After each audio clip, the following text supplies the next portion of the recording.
Well, welcome to 10-Minute Record Reviews, episode 435, and this time I'm going to talk about this record, which came out in 1954 and also in 1956 on Pacific Jazz. It's Chet Baker Sings by Chet Baker.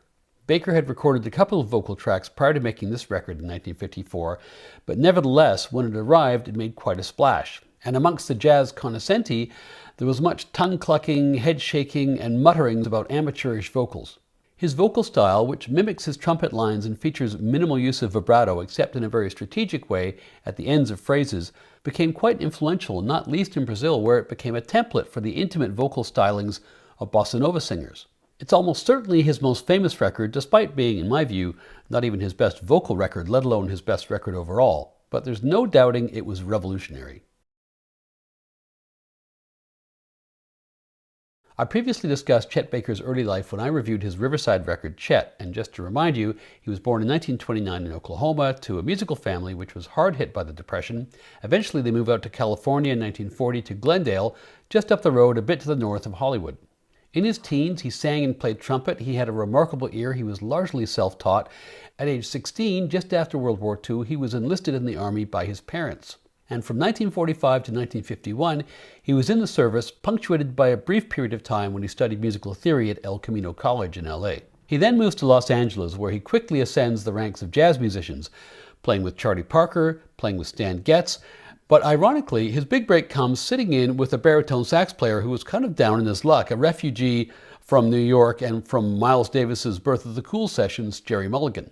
The so-called pianoless quartet made a lot of waves, sold a lot of records, and carved out a unique niche in the West Coast jazz scene. But things came to a grinding halt pretty soon when Mulligan was busted and spent 6 months inside on a heroin charge.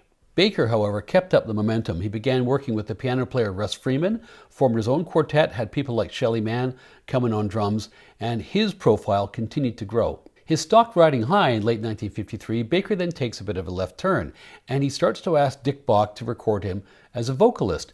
Bach was skeptical. The main impetus for this, in fact, was Baker's mother, who always thought he had a nice voice.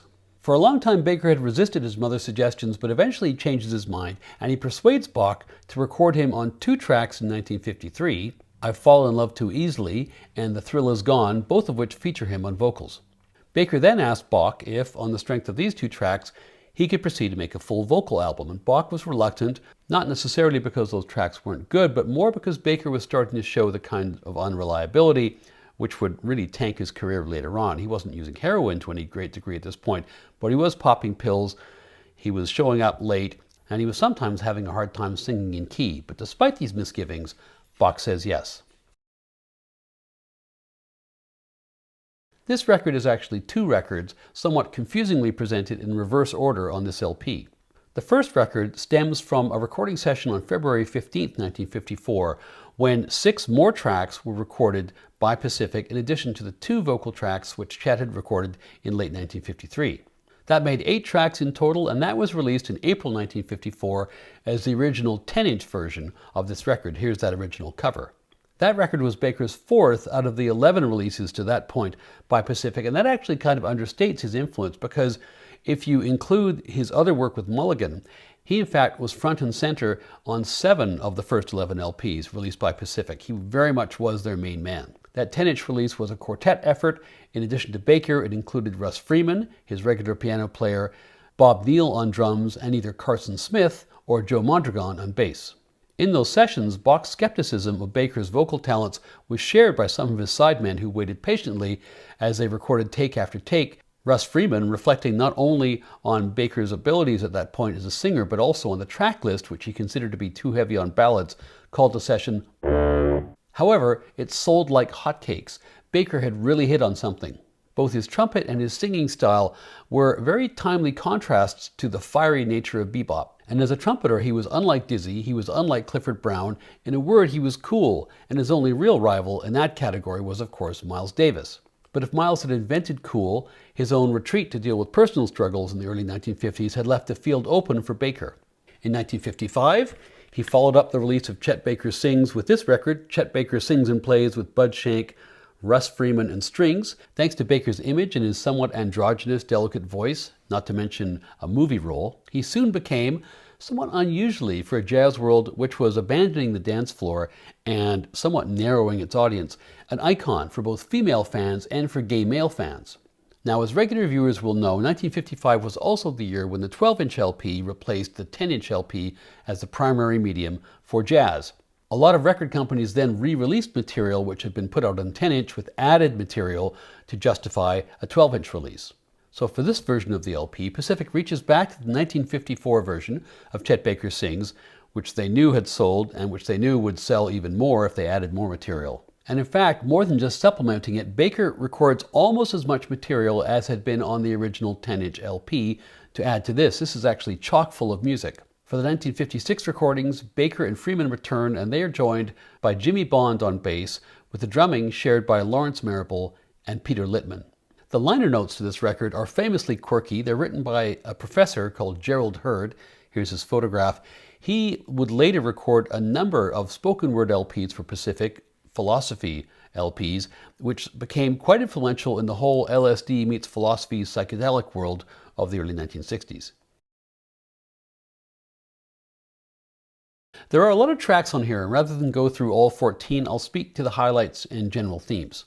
Side 1, again, this is somewhat backwards, is the newer side. These are the 1956 recordings with Freeman, Bond, Marable, and Littman, and what you'll notice right away when you put the needle down is the copious amount of reverb which is used for Chet's voice. This being recorded 2 years later, I can only imagine that Bach was trying to match the sound of the 1954 release, which was similarly reverby. It's noticeable, for me not really in a good way, and I wonder whether that wasn't Bach's means of compensating for Baker's uncertain singing style. He was struggling with pitch, and maybe that would have been more obvious with a more close-mic'd, more intimate vocal sound. On this first side, 4 of the 6 tracks are ballads. There are some real winners on here, including the first track and the last track, which are upbeat numbers, That Old Feeling, and My Buddy. And I also really enjoy, on this side, the ballad I've Never Been in Love Before. Chet often accompanies his singing with a trumpet solo, in which his style is really quite similar to his singing, but the contrast in textures really works, and Freeman is a wonderful accompanist. Side 2 replicates the original 1954 10-inch release, albeit with a slightly different running order. With respect to the singing, and again, these are the earlier tracks, there certainly are some moments of pitchiness, but Baker is so open and unguarded in his singing style that somehow these seem forgivable, and maybe that's part of the magic of the record. Anyway, his struggles are really only noticeable on the ballads. The faster tracks, as on side 1, are excellent. Real standouts include the Gershwin standard, But Not For Me, as well as There Will Never Be Another You. It's also a ballad-heavy side. Like side 1, there are 5 ballads on here out of 8. By the time we get to I Fall in Love Too Easily, I feel the energy is draining a bit.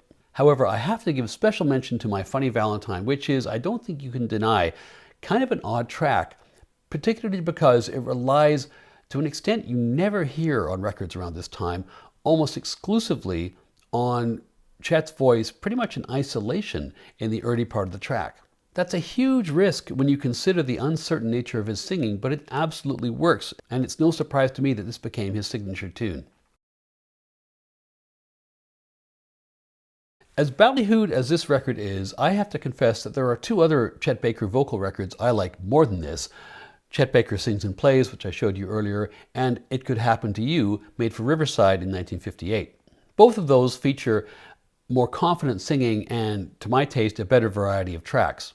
I also find both records better produced and less reliant on industrial levels of reverb. They're more listenable to over a period of 45 minutes. For me, and this may be a contrary opinion, this record is just too ballad heavy and it drags a little. But what nobody can deny, including me, is that this record was revolutionary. What was dismissed as amateurism can also be seen as a rejection of fussiness and polish. You can, as I noted earlier, draw a direct line from Chet Baker to João and Astrid Gilberto. And if that's a bossa nova reference, then this record is also a bit rock and roll, because it's kind of about Baker thumbing his nose at established expectations and making a record that he wanted to make without stopping to ask if he had the right training. Notwithstanding its shortcomings, it belongs in any serious jazz collection, and for me, it's 3.5 out of 5 stars.